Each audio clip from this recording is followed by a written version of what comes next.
There's a saying you've likely heard before: muscle weighs more than fat, and while many may think it's a trick question, it's not.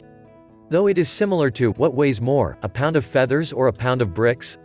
That is, in fact, a trick question. A pound weighs a pound, regardless of the material. Overall, the question of whether muscle weighs more than fat hinges more on the size of what's being weighed. Taking it back to the bricks versus feathers example, a pound of feathers will look much larger in size than a pound of bricks. That's what's really at the root of this question: size. And for people, this centers on body composition, the proportion of fat versus non-fat mass in your body, which actually includes muscle, bones, and organs. While it should be said, first and foremost, that body size or weight is not necessarily an indication of health, there is some truth behind the saying that muscle weighs more than fat. Here's what you need to know. Does muscle actually weigh more than fat? The short answer: yes, to a certain extent muscle does weigh more than fat. If you simply take a bowl of fat and compare it to a same-sized bowl of muscle, the muscle will weigh more. But that's only an explanation in the simplest of terms. There's much more that goes into that question, particularly how your body responds to these two tissues, body fat and muscle. Muscle can weigh more than fat because it's denser, says Joel Seedman, Ph.D., neuromuscular physiologist and owner of Advanced Human Performance in Sewanee, Georgia. So, as previously explained, if you hold a fistful of muscle, it will weigh more than the same fistful of fat because you technically have more of the compact tissue in your hand. The catch: that number on the scale shouldn't really matter here, because the benefits of having more muscle tissue in the body outweighs having more fat tissue.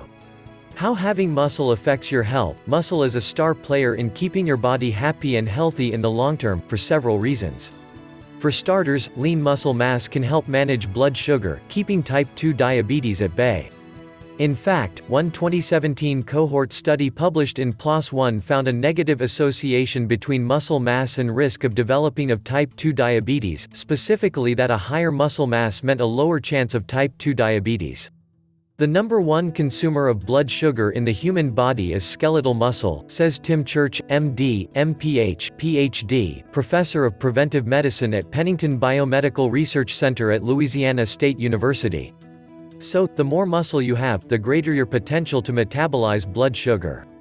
As an added bonus, the blood sugar regulating effect is instant and lasting after exercise. So if you do a workout today, your muscles will utilize blood sugar better over the next 72 hours, Church says. Also, as you age, you'll want a healthy amount of muscle, rather than fat. Muscle is a commonly overlooked marker of healthy aging, Church says.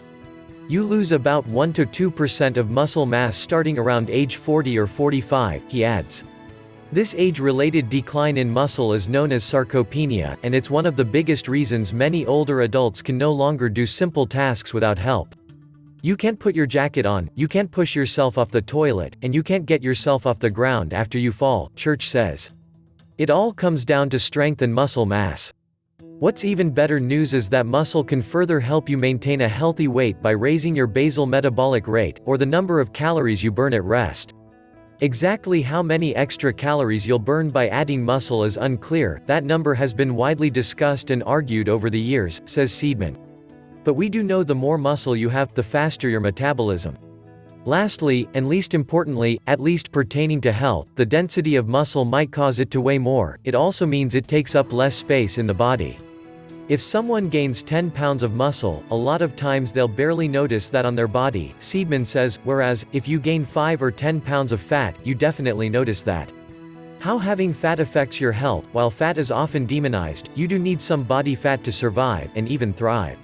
Fat tissue plays a few important roles, from regulating body temperature and producing hormones, to supporting brain health and insulating organs, says Church. According to the American Council on Exercise, healthy body fat percentages for women can range anywhere from 10% to 31%. When you go over that number, that's when fat can potentially become harmful to your health. People think fat is just excess storage of energy, but it's really the number one driver of inflammatory markers in your blood, Church says. Chronic inflammation can also contribute to a wide variety of conditions, including type 2 diabetes, arthritis, inflammatory bowel disease, and obesity. A high body fat percentage has also been linked to heart problems. There's a strong correlation between higher levels of body fat and an increased risk for cardiovascular disease and a number of other health issues, Seedman says. How to measure your body fat and lean muscle mass percentage. To get a sense of how much body fat versus lean muscle mass you're carrying around, a bioelectric impedance scale will provide numbers. Many devices that use this technology look like an ordinary bathroom scale, but they measure your body composition through electrical impulses. Don't worry, you can't feel it. According to the Harvard T.H. Chan School of Public Health, the electrical current faces more resistance when it passes through body fat than it does passing through lean mass and water. From there, the scale uses an internal equation to estimate your body fat and muscle mass.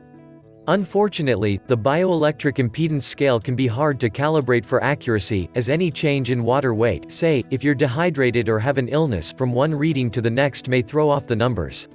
Body fat calipers, also known as skinfold calipers, are another inexpensive tool to measuring your body fat percentage. Some look like a big set of tweezers. Seidman suggests getting a fitness professional to take the reading, as they'll have more practice getting a more accurate measurement. If you want to keep tabs on your risk status for conditions like type 2 diabetes, high blood pressure and heart disease, measuring your waist circumference may also help give you a glimpse into your health, according to Church. If your waist measures more than 35 inches for a non-pregnant woman, you may be at a higher risk for developing obesity-related health conditions. The CDC offers guidelines for taking accurate waist measurements. The most common way most people measure body composition is through body mass index, or BMI. While the CDC offers an online calculator for figuring it out, it doesn't take into account your body fat percentage, a major pitfall to BMI numbers, according to Harvard T.H. Chan. So, if you've packed on muscle through resistance training, your BMI score may give you an inaccurate view of your health status. How to lose fat and gain muscle in a healthy way. The smartest move for building muscle and cutting back on fat: strength training. If you only have a limited amount of time to work out, strength training has been shown to be exponentially more powerful, Seidman says. Plus, you can manipulate work and rest ratios to get more cardio benefits from your strength routine, he adds. Seidman recommends doing a full-body strength routine at least twice a week, making sure to lift to the point of near failure in each set. That means those last 1 or 2 reps should feel nearly impossible to do without breaking form. If you're trying to shed fat while building muscle, keep the rest periods short in between sets, 30 to 60 seconds, to crank up the intensity of the sweat session. Choose 5 to 6 exercises, 3 lower body, 3 upper body, and shoot for 3 to 4 sets of 6 to 12 reps per move.